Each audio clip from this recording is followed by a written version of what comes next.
Hello guys, welcome to back my new blog. आज सरस्वती पूजा हो, सबैलाई सरस्वती पूजाको शुभकामना छ हैन। आज हामीहरू चाहिँ तयारी भएर पूजापाठ गरेर हैन अब निस्किरहेको छ बाहिर खाना खानको लागि। अहिले पुरै चाहिँ त्यो भोक लागेर यहाँ पगलाइगएको छ हैन। त्यो ग्रुप हो। अब हामीहरू सबैजना होटलतिर लागिरहेको छौँ। डाक्टर कहाँ पनि जानुपर्छ। रात पनि दुखिरहेको कि लगेर फेरिबाट लडेछु। त्यही भएर काम गर्न पनि दिइरहेको छैन। त्यही भएर अहिले हामीहरू बाहिर जान्छौँ, खाना खान्छौँ अनि त्यसपछि फेरि डाक्टर कहाँ जानुपर्ने हुन्छ। थुप्रो त्यस्तै छ।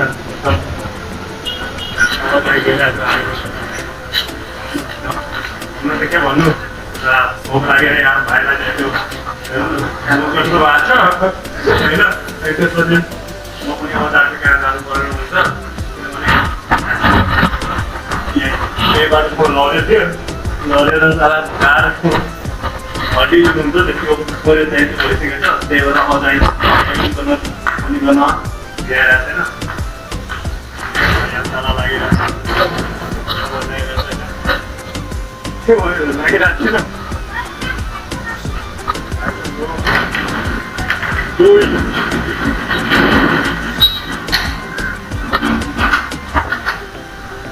हामीहरू पनि लागिरहेको छ होइन।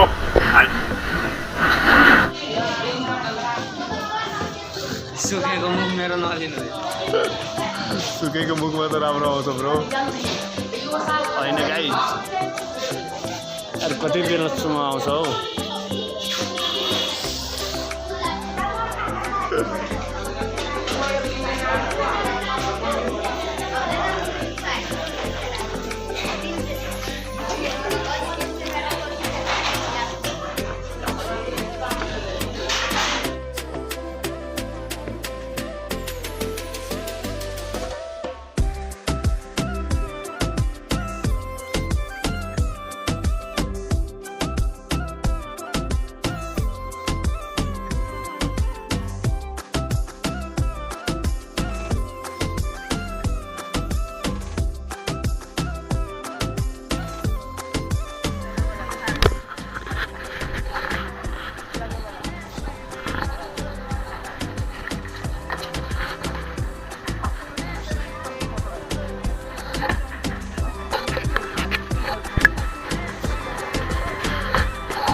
आइमाईहरू मजाले खाना बनाउँछ, नानी बच्चालाई खुवाएर आराम गर्छ कि मलाई त्यो कुरा चाहिँ एकदम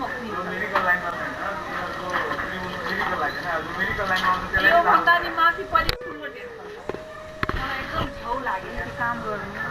अब त बुढेसकाल लागेर अब मन थाकिसक्यो, खाली पेट घोर्छ। गर्नै पर्छ। अब त्यो गर्नु म चाहँदैन कि मलाई चाहिँ अब घरमा बस्नु जति बेला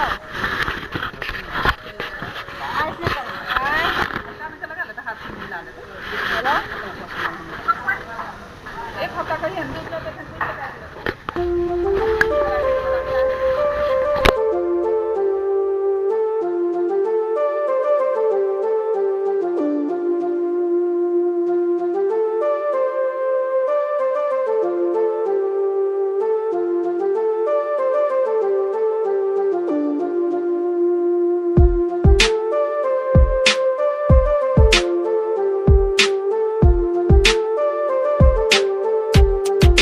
साथीहरू, म चाहिँ मेडिकलबाट चाहिँ चेकअप गरेर आइसक्यो। तर भनेको छ केही क्राक भएको छैन होइन। र 2 हप्ता चाहिँ रेस्ट गर्नु भनेको छ। यो मेरो रिपोर्ट पनि हो।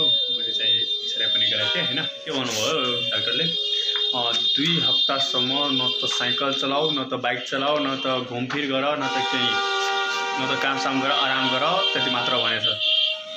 त्यही भएर अब चाहिँ अफिस त पनि भ्याउन सक्दिनँ किनभने चाहिँ त्यसले त भनिसक्यो। अनि त्यसपछि कति चाहिँ मेडिकलहरू दिएछ होइन। अब भनेको के गर्नु यार, लडेर तनाव भइसक्यो। अब चाहिँ न त साइकल चलाउन पाउँछ न त केही। त्यही भएर बोलाउन टाइम लाग्छ होइन। तबसम्म यतिकै सपोर्ट गरिदिनु होला सबैजना। रिपोर्टको अनुसारले डाक्टरले भन्नुभयो कि 2 हप्तासम्म हजुरलाई केही न त केही काम गर्नु पर्यो, न त केही घुमफिर, न त बाइक साइकमा, न त साइक्लिङ केही पनि गर्नु पर्दैन भनेछ, ओन्ली रेस्ट गर्नको लागि। त्यही भएर अब चाहिँ 2 हप्तासम्म त मलाई त न त साइक्लिङ गर्न सक्छु, न त केही, न त काममा जान पाउँछु। अब के गर्नु, अब चाहिँ ढाडको कारणले होइन, के भन्छ हड्डी त टुटे छैन होइन, टुटेको छैन अहिलेसम्म, तर त्यही भनेछ अब चाहिँ त्यो पेन भइरहेछ तिमीलाई, बेला बेलामा हिँड्छौ भने पेन हुन्छ, कतै जान्छौ भने फेरि समस्या हुन्छ, फ्युचरमा अहिले चाहिँ त्यो गम्भीर लिन सक्छ, भित्र घाउ पनि हुनसक्छ। त्यही भएर घाउ सुक्नेवाला गोटीहरू पनि दिएछ, सबै कुरा दिएछ। त्यही भएर अब मलाई चाहिँ 2 हप्तासम्म रेस्ट गर्नु पर्यो।